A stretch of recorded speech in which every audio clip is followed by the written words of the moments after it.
Stations verify, ready for launch. FTS. FTS go. Props go. ABI. ABI's go. 10, 9, 8, 7, 6, 5, 4, 3, 2, 1.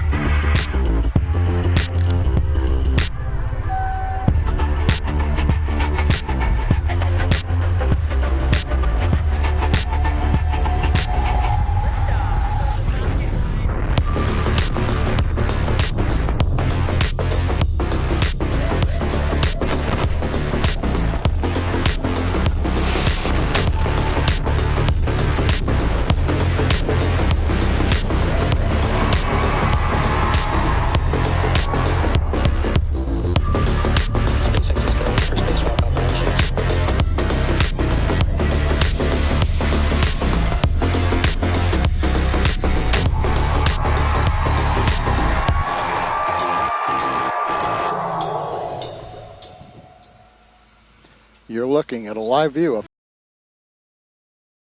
8:34 p.m. Eastern Standard Time from the Space Center in Florida. Thanks for logging in for the SpainSat NG I mission, SpaceX's 13th mission of the year. I'm John Innsbrucker, and I'm the Principal Integration Engineer for Falcon here at SpaceX in Hawthorne, California.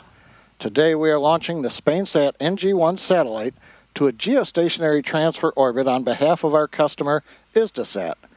Hisdesat is a government satellite operator and services provider operating secure communication satellites, synthetic aperture Earth observation satellites, and maritime monitoring.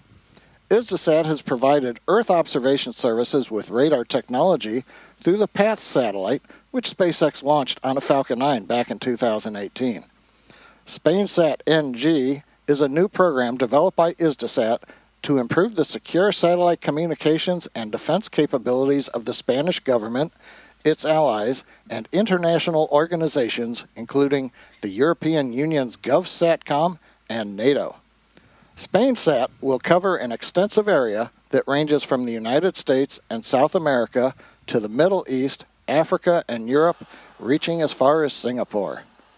Now we're currently at T-minus 11 minutes 25 seconds and counting. We're looking good for an on-time liftoff. However, if for any reason we are unable to launch today, a backup opportunity is available tomorrow at the same time. But the good news is Falcon 9 is healthy, the range is ready to support, the weather's been good all day and continues to look outstanding. We're not tracking any concerns for launch in just over 11 minutes. And with that, let's take a look at today's Falcon 9. The two-stage Falcon 9 you can see on your screen with its payload fairing is 70 meters or 229 feet tall. When it's fully loaded, it'll hold just over 1 million pounds of propellant, which the vehicle will burn through in less than 3 minutes after liftoff. Propellant loading did begin on time at T-minus 35 minutes this evening. The second stage fuel tank is fully loaded. The first stage fuel tank loading will complete at T-minus 6 minutes. Liquid oxygen loading is underway on both stages. Now our payload today is safely enclosed inside of the 17-foot diameter payload fairing, which is a structure called out at the very top of the graphic. It's made of a carbon composite material, and the two sides of the fairing form a clamshell around the satellite to protect it during ascent. Now the fairing halves are then separated at about 3 minutes and 40 seconds into today's flight. They'll be recovered from the ocean for reuse. Now the fairing halves supporting today's mission are flight proven. One half is flying for its 8th time. The other half is flying for its 5th time. Now below the payload fairing, you can see the second stage. That's the part of the rocket that will take our payload to its destination orbit today. The second stage will ignite its single Merlin vacuum engine, or MVAC for short, at 2 minutes 50 seconds into flight. It'll relight a second time before we deploy the satellite. Below the second stage, you can see on the graphic the first stage. And it starts with the black inner stage, which is part of the first stage booster. The carbon fiber inner stage is that distinct black color. That's the thermal protection system on the outside of the inner stage. Now at the bottom of the first stage are the 9 Merlin engines. You can't see them in this view, but they are obviously at the bottom of the first stage, and they'll propel Falcon 9 off the ground up to the thinner parts of Earth's atmosphere. Now the first stage is designed to be reflown with minimal refurbishment between flights, with today marking the 21st flight for this particular booster. However, due to the performance required for today's mission, this will be the final flight for this Falcon 9 first stage. During its 21 missions, this single first stage has launched a lunar lander to the moon, critical supplies and research to the International Space Station, over 400 Starlink satellites to orbit, and much more since its first launch in May 2022. Finally, alongside the vehicle, the large truss structure you see, that's part of the transporter erector, what we call the TE. We use the TE both to roll the rocket out to the pad and then to raise it to its vertical launch position. At liftoff, it will retract in order to clear the way for Falcon 9's ascent. Now, while the countdown continues coming up on T-minus 8 minutes, let's find more about the satellite we're delivering to orbit today, SpainSat NG I.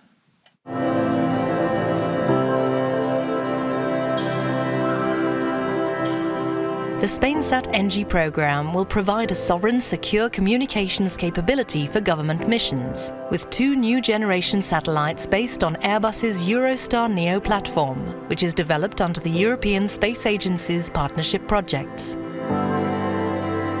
The SpainSat NG program is under the responsibility of Hisdesat. Hisdesat is an international service provider of X and military Ka-band for government and military applications. Our role in the program SpainSat NG is to be the customer of the full program, including the space and ground segment, the launch, and the operation and exploitation of the satellite during 15 years lifetime. What's unique about the SpainSat NG program is the PASIS 3 funding partnership model. PASIS 3 is a financial scheme to develop the most innovative elements of the SpainSat NG payload with the support of the Center for Technological and Industrial Development, CBTI, in a framework of a private-public partnership between the European Space Agency and Hisdesat as an operator of the sat. The most innovative element of the payload is the X-band active antenna system, comprising both receive and transmit antennas. Something as complex as the DRA's antenna in X-band, an active antenna that can move the beams electronically and can configure the beam electronically without any movement, is what makes this satellite the most advanced one in Europe today.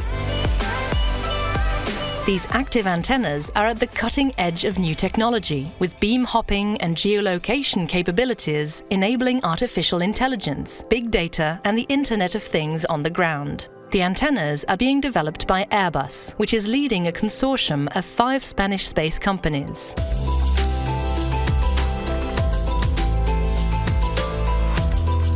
The active antennas are already in production. Actually, they are in the assembly, integration, and test phase. That is the last phase before delivery of the antenna. It's done in Barajas site in Airbus Defense Space in Spain, and it will be delivered to Toulouse. For SpainSat NG I, the mating between the communication module and the service module has taken place in Airbus facilities in Toulouse. This was the first step of the final satellite AIT phase.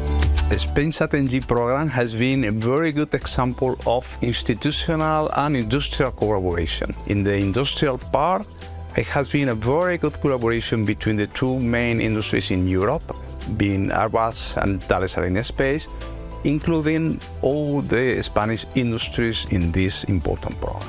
Airbus works to safeguard Europe's citizens and strategic autonomy. Through SpainSat NG, it will provide secure, resilient, and flexible communications for those who keep us safe.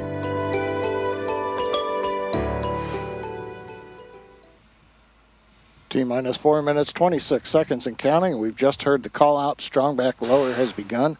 It's actually a sequence that'll start with the clamp arms beginning to open. You'll see those right now in the monitor. You can see the arms are on the top of the second stage. We open those in preparation for the strong back pulling away from the rocket.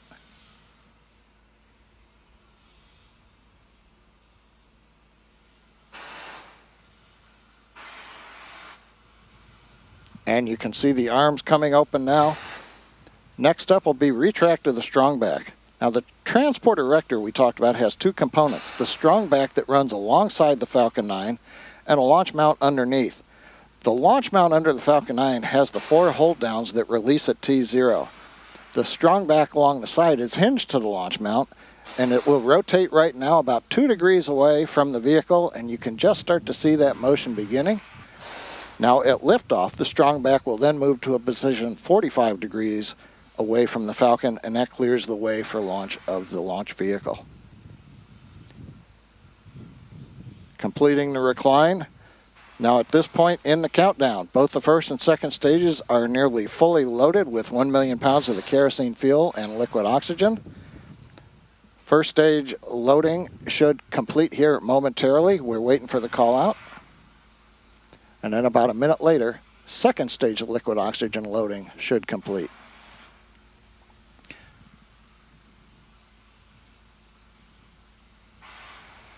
Now the white clouds... Stage 1 LOX load is complete. Stage 1 LOX load complete. We're on time.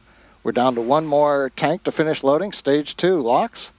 The white clouds that you're seeing around the vehicle, they're formed as the chilled gas vents overboard to maintain pressure in the tanks as needed. Current temperature at the launch site's a balmy 63 Fahrenheit, 17 Celsius. And when the gas meets that warm Florida air, it condenses the moisture in the air and it forms those clouds. As we wait for T-minus 2 minutes and the start of the second stage LOX closeout, a few more things that'll happen in the last part of the countdown. At T-minus 60 seconds, Falcon 9 will be in startup. That means the rocket's autonomous internal flight computers have taken over the launch countdown. There are computers on both the first and second stages. Stage 2 LOX load is complete. LOX load complete on second stage. That means the 1 million pounds propellant is completely loaded now on both the first and the second stages. Next major activity is going to come up at T-minus 1 minute 30 seconds. That's going to be the ground gas closeouts. We'll begin venting pressures in the strong back overboard. Make sure everything is drained in preparation for launch.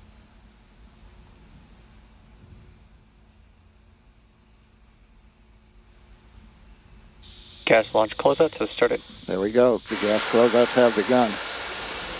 Next major event will be T-minus 1 minute. As I mentioned, the Falcon flight computers will go into startup. One comment, I mentioned there were flight computers on both stages. During ascent, the second stage flight computer is the master. As we count down at T-minus 2 seconds, we'll begin the Merlin 1D engine ignition sequence. The flight computers will command the hold downs to release at T0. Falcon 9 is in startup. Falcon 9's gone into startup. The flight computers are now controlling the launch vehicle. Falcon 9's looking good. SpainSat is ready to go. Falcon 9 team's working no issues. The weather is excellent. The range is ready. Launch director, go for launch. And the launch directors go for launch. Let's listen in to the flight of SpainSat NG I.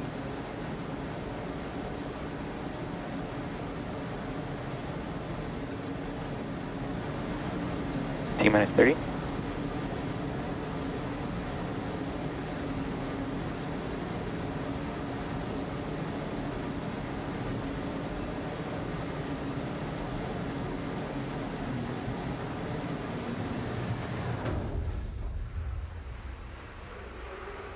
T-minus 10, 9, 8, 7, 6, 5, 4, 3, 2, 1, ignition, liftoff.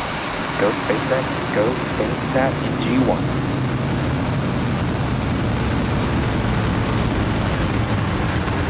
Vehicles pitching downrange.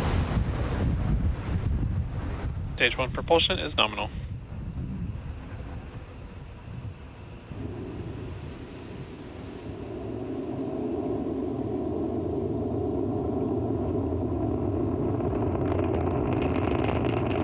T plus 30 seconds, Falcon 9 has successfully lifted off from Complex 39A at Kennedy Space Center. We can hear the characteristic rumble as the first stage heads into space. We're throttling down right now in preparation Power and telemetry nominal. for max Q. Good call out, power and telemetry nominal, reports avionics.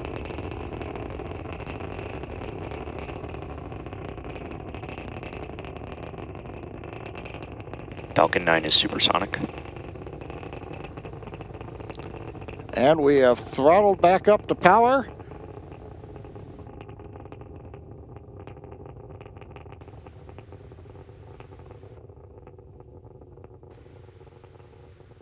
Max Q. And we've heard the max Q call out. Continuing on the timeline, everything looking good. The rocket typically will need to go 17,000 miles per hour horizontally in order to get into orbit and avoid being pulled back down to Earth. To help go from vertical to horizontal, the first stage performed a pitch kick just after liftoff, about 10 seconds into flight, or what's also known as a gravity turn. The engines gimbal a small amount, and that slowly turns the first stage from going straight up to going horizontal with the help of gravity, and eventually we will be roughly horizontal to Earth as we achieve orbit. Now you can track the progress to orbit by keeping an eye on the left side of your display. That's showing the first stage velocity and altitude, and then we'll have displays for the second stage as we get past stage separation. Now we're going to have coming up in about 30 seconds the start of the typical 3 quick events. Main engine cutoff, or MECO, you'll hear the call out. We'll shut down the 9 Merlin engines on the first stage. The pneumatic system, the stage separation pushers, will then push the first stage away from the second stage for stage separation, and the MVAC-D engine will ignite, and then fairing separation. For now, let's listen and watch for the events.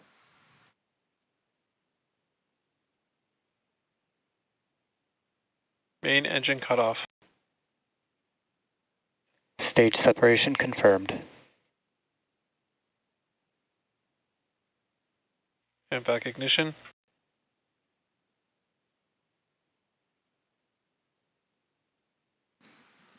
And there you heard and saw those events that happened back to back to back. We had main engine cutoff, stage sep, and second stage engine start number 1, SES1. Right-hand side, you can see the altitude and the velocity of the second stage. So far, I want to remind folks who might be waiting for it, as we talked about earlier in the webcast, the first stage will not be recovered today. You may have noticed that we removed the landing legs and the grid fins to decrease the mass of the stage. That'll provide the performance needed to put the 6 metric ton spacecraft into orbit. The legs and fins can be used on other boosters. But now we want to say to the first stage, Fairing separation confirmed. Fairing separation on time. And for first stage that is on its way back to Earth, not for recovery, farewell, and we thank you. Now the fairing halves that you just saw separate from around the SpainSat NG I spacecraft, we'll be attempting to retrieve those halves once they fall back to Earth using our recovery vessel Bob.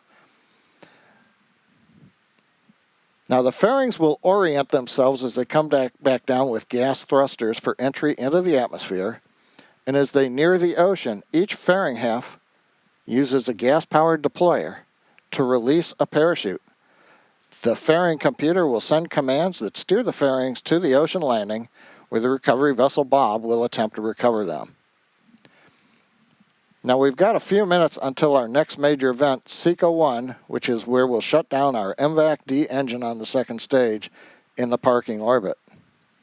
Stage 1 FTS has saved. Coming up on 5 minutes, everything continuing to look good. You can see the orange-red glow of the niobium alloy nozzle extension on the second stage engine. Very standard for the MVAC-D engine.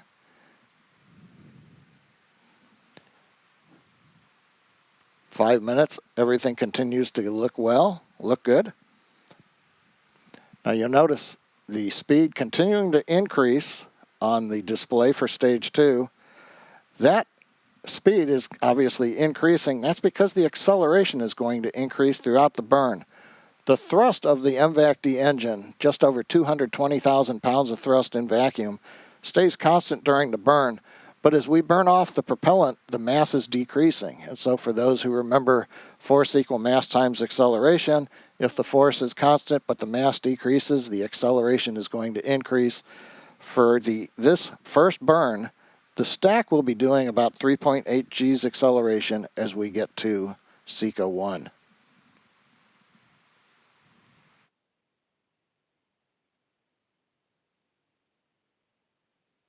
T plus 6 minutes, continuing to look good on the second stage.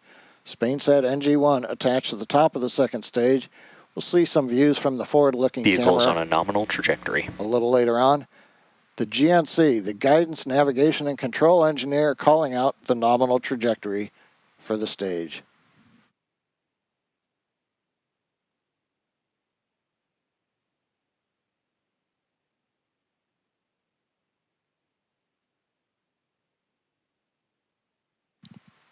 Six and a half minutes into flight, continuing to look good on the burn. Next major event's going to come up a little bit after 7 minutes. We should hear a call out of terminal guidance on the second stage as we begin to get ready for shutdown at T plus 8 minutes and 1 second.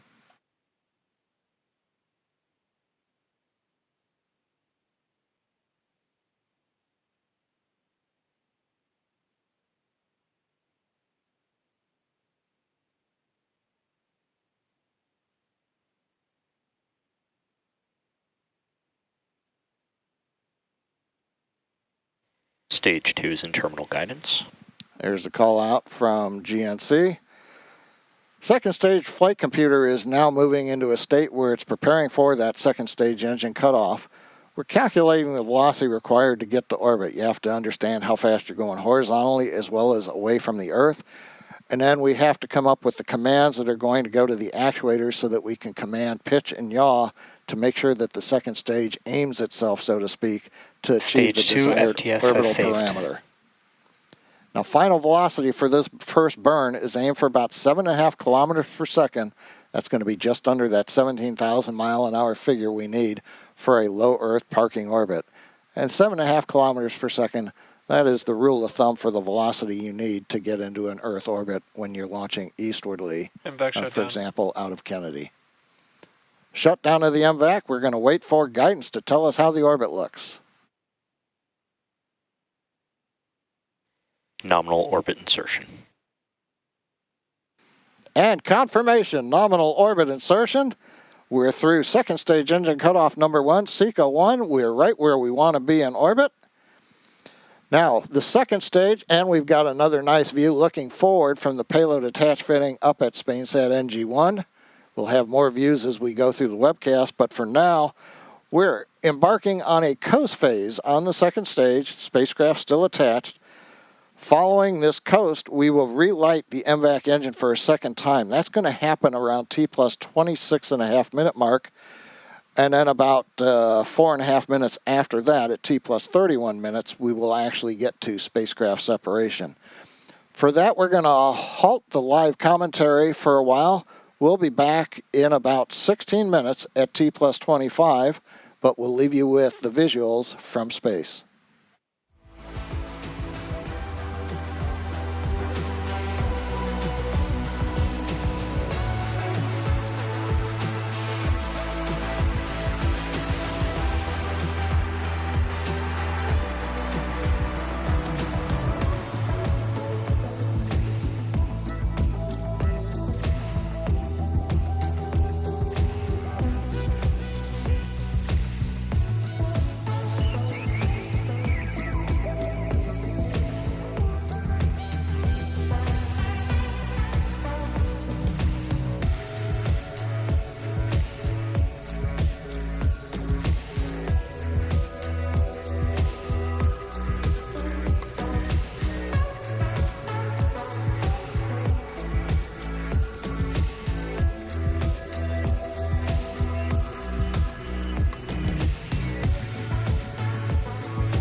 This is John Innsbrucker.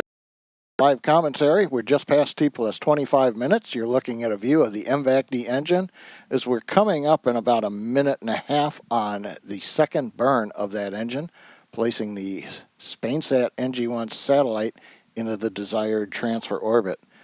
A quick recap, we had an on-time liftoff at 8:34 p.m. Eastern Standard Time from 39A at Kennedy Space Center. Successful first stage shutdown, stage separation. We had a good burn on the second stage engine. We also had the fairing separation that we saw. Fairing halves back to the ocean right now, where they'll be recovered. One fairing half, that was its 8th flight. The other one was its 5th flight. We also then got into the desired orbit, and that's where we are right now, finishing up a coast phase. And we're just about 35 seconds away from relight of the MVAC engine for the second time. And that'll propel the stack into the desired geostationary transfer orbit.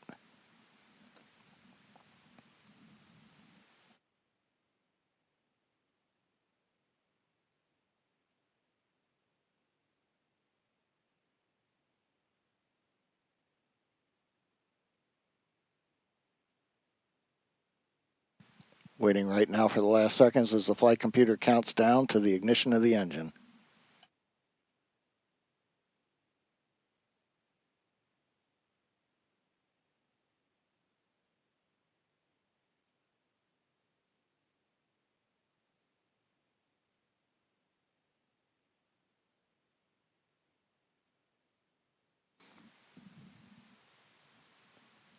Ignition of the MVAC-D engine. Now this burn's going to last about 67 seconds. That's typical for a geostationary mission. If you're watching the speed gauge on the right-hand side of the display, you're going to see that we're going to add about 2,500 meters per second to the velocity of the second stage, which is still carrying the SpainSat NG I payload on top. Now during this burn, as we continue burning off the remainder of the propellant, the acceleration will reach 4.8 G at the end of the burn. This is about 1 G more acceleration than we had on the first burn of the second stage when we had a lot more propellant on board.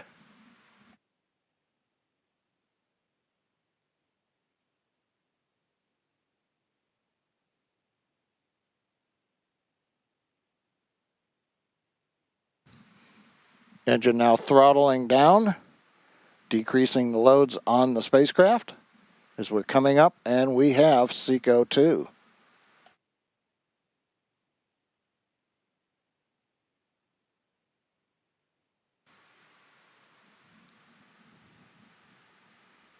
Nominal orbit insertion.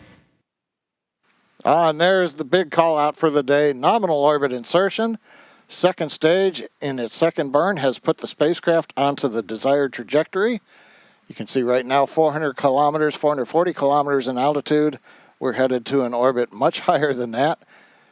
Next up, we're going to have separation of the second stage. Of the SpainSat NG I spacecraft. We've got a couple of minutes before that happens. We'll come back with live commentary at about T plus 30 minutes.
T plus 30 minutes, 32 seconds. Everything continues to look good. Welcome back to SpainSat NG1 mission coverage. Had a great mission so far. We're less than a minute away from payload deploy for our customer, Hisdesat. Now today's satellite will be placed into geostationary orbit at 29 degrees east longitude. A second satellite known as SpainSat NG I will be placed in a geostationary position at 30 degrees west longitude later this year. And the SpainSat satellites will replace the existing SpainSat launched in 2006 and the XTAR EUR launched in 2005. The view right now looking up from the camera on the second stage mounted on the payload attached fitting. You're looking at the bottom of SpainSat NG1. And we're waiting for payload deploy.